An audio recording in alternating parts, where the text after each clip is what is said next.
taken care of this week, and I'm so grateful for it. Will you pray with me? Great is thy faithfulness, O Lord our Father. Morning by morning, new mercies I see. All we have needed, thy hand hath provided. Great is thy faithfulness, Lord, unto us, your servants. O God, in this preaching moment, may the words of my mouth and the meditations of all of our hearts be pleasing in thy sight, our rock and our Redeemer. Amen. So in today's gospel story, Jesus is not messing around. For a guy who has stories that sometimes are confusing and not always straightforward, Jesus' message for his disciples, those ancient and present here today, is very specific and I think worth a little time unpacking. Now, when we get to this point in the Lucan narrative, Jesus has turned to Jerusalem. He has started to understand that his days are numbered, and because of that, there is a sense of urgency in his ministry. He decides he needs to tweak the old model of his boys rolling into town, teaching and preaching and healing. This farewell tour needs a new plan. So he asks a new extended team of disciples, 72 of them, to go ahead of him, 2 by 2, and start to do outreach ahead of his arrival. Think about it like a big advance team. Now, let's take a moment to summarize his very oddly specific directions to the 72. Let's call this the New Revised Emily version. 1, he wants folks to pray to God that others show up. Pray to God that reinforcements are brought in. 2, go out with only your clothes on your back to start the work. 3, do not waste time chit-chatting. Stay focused on the task at hand. 4, don't be a jerk even if folks are jerks to you. And 5, do as the locals do, don't make it about you. Now, as I read this passage this week, I was particularly struck by the verse that said, carry no purse, carry no bags, no sandals, and greet no one on the road. Admittedly, I think it caught my eyes because I was triggered by it. You see, I like to think that I'm pretty low maintenance in most areas of my life. But I am a notorious overpacker. A 3-day trip, a 3-week trip, the luggage is the same. My tendency to overpack is not because I'm vain or not because I'm necessarily a clothes horse. Everything I own is black. But it's tied to a deep desire to be ready for all contingencies. I don't want to be caught unprepared. I don't like that feeling of being insufficient. As one of my dear friends once told me, I have never just had a plan B. I have a plan B, .1, section A, that goes into a flow chart into plan C, which is then heavily footnoted and seen in an appendix, which is color-coded. I like to have things thought through. And look, this tendency to plan and prepare is not a bad thing. I mean, after all, how many of you are Boy Scouts? It's literally what y'all do. But like most personality traits or tendencies, too much of a good thing can be detrimental. We have to ask ourselves, when does our need for preparation stop about being good and start becoming about seeming good? When does our need for preparation stop about being good and start about needing to be in control? This past March, after a year of doing board of ordained ministry work trying to become a pastor, I decided I was finally going to take a spring break trip. So me and one of my closest div school friends decided to plan a last hurrah trip to Portugal before both of us became pastors. Everything was fine. We didn't break any laws. She insisted, though, that we travel just with our carry-on bags to save money and keep logistics. After all, an airline cannot lose your bag if you never give it to them. The night before I left, I sat in my bedroom amid piles of clothes and carefully picked out what had to stay and then what had to go out of my bag. Each time I switched out an extra pair of pants for a sweater, underwear for socks, I felt this tinge of, oh, I hope I don't regret doing this.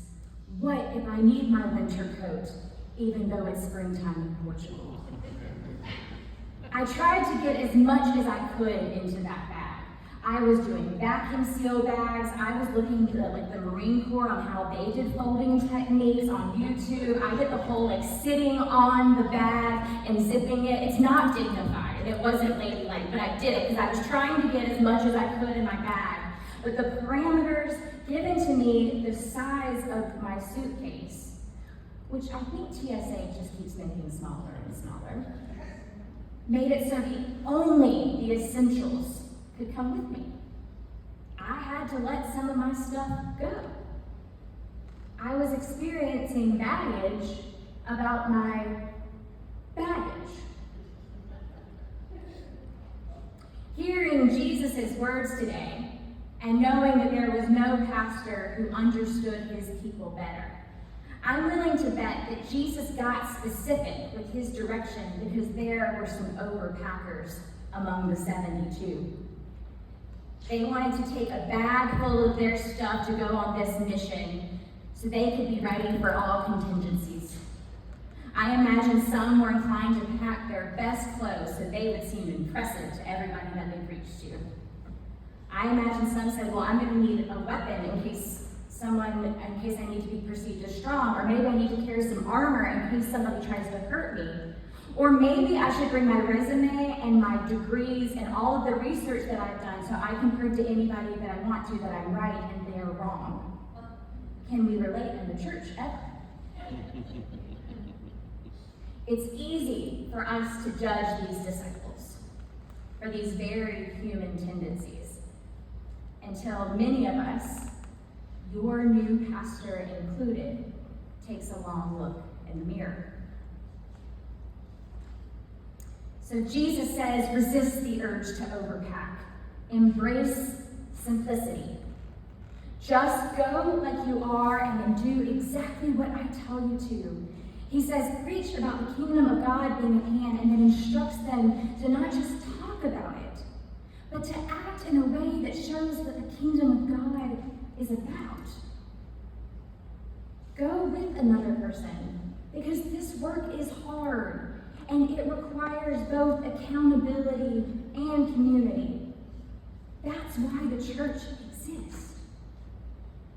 He says to these disciples, if you face threats, stay invulnerable. If you are the target of rudeness, be gracious. If you endure incivility, be civil. If you are the victim of greed, stay generous. And if you are rejected, shake it off and keep going. Jesus is pointing out that we do not need the things that the world has told us makes us more desirable, more palatable, and more effective. We don't need it. Jesus says you don't need to be glitzy and glamorous. You do not need to have a weapon. You do not need to wield weapons of shame and judgment to bring people into the fold. You do not need to be the smartest person in the room. And in fact, many of those things that we think could be detrimental those things can be detrimental in ways that we can't even perceive. In the words of our opening hymn, all we need, thy hands have provided. Hereford faith and life. All we need, God's hand has provided. We have scripture. We have tradition. We have experience. And we have the gracious ability to discern. When we preach that the kingdom of God is at hand, we need to imagine a world of abundance and joy and peace and mutual respect and love. And then we need to imagine earth as it is in heaven. And then we need to act accordingly.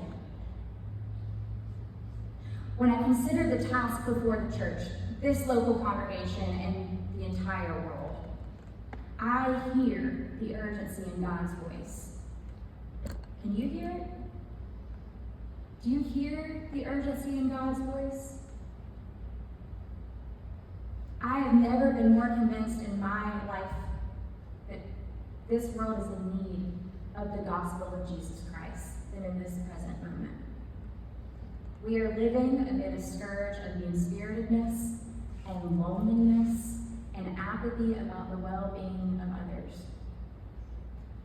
And friends, those of us who know better will be judged if we do not yield to the Spirit's calling to do better. God is asking us to go out and prepare others to hear and experience God in all sorts of places. And let me tell you, y'all are already doing that in so many beautiful ways. One of the functions of any community of faith is to teach and preach in a way that prepares its members to be the hands and feet of Jesus. We should always seek new opportunities to cultivate our faith and grow in grace. And we cannot let our desire to seem prepared, to be the best, to be the most excellent, to be the most awesome church ever, have it all figured out, and all of that supersede the command to trust God and get moving even when we feel ill-equipped and unprepared. God does not always call the equipped, but He always equips the called. Moreover, we need to remember that the inclination to overpack is yes about wanting to feel prepared, but the underlying idea is that we need to be in control, that we want to be in charge, and we want to make sure things are done right according to us. Jesus is not calling on us to go and prepare others to experience us. Jesus is calling us to go and prepare others to experience Him. We cannot impose our experience of God on others. We can only invite them to experience God themselves and love however Spirit is moving in their life, even if it is different than how Spirit is moving in my life or your life. We can set the table, but we cannot eat the holy meal for others. It's an invitation. That is our job. There can be no evangelism without humility, and there can be no testifying without first deeply listening to one another.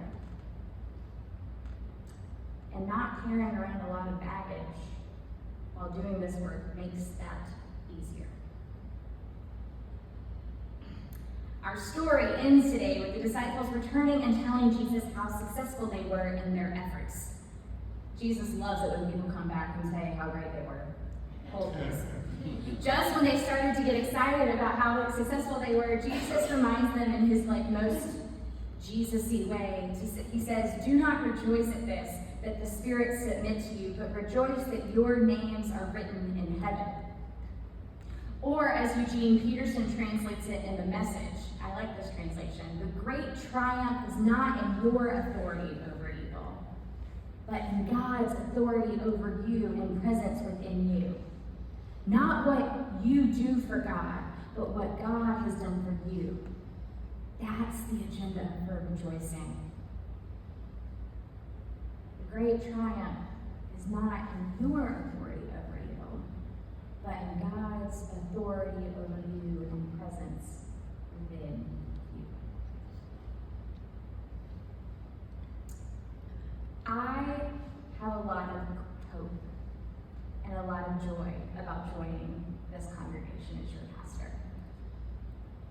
I am so excited about what ministry is going to be like together. I'm already getting to know the little kids. I'm getting to know some of our more experienced kids, which is what I call our folks, post 70. I am thoroughly loving the Hereford zone. I experienced the weather difference this week for the first time. Y'all weren't kidding, it is a zone. My hope for us in this new season of this congregation is that we will be faithful to the task before us, and that we will go and serve and yield control to God, because God is in control. What God is asking us to do is show up the best we can with what we have now, and give others a glimpse of what life with Jesus can be like. We have all that we need. So let's get to work, shall we? Amen. As we transition into the offering, the slide's going to change. Every week we want to say thank you for the ways that you're giving and supporting here at Hereford Faith and Life Church. We understand that when you give the money, that is money that you don't have to give, but you choose to give, and we are grateful for it. As we move forward, I ask that you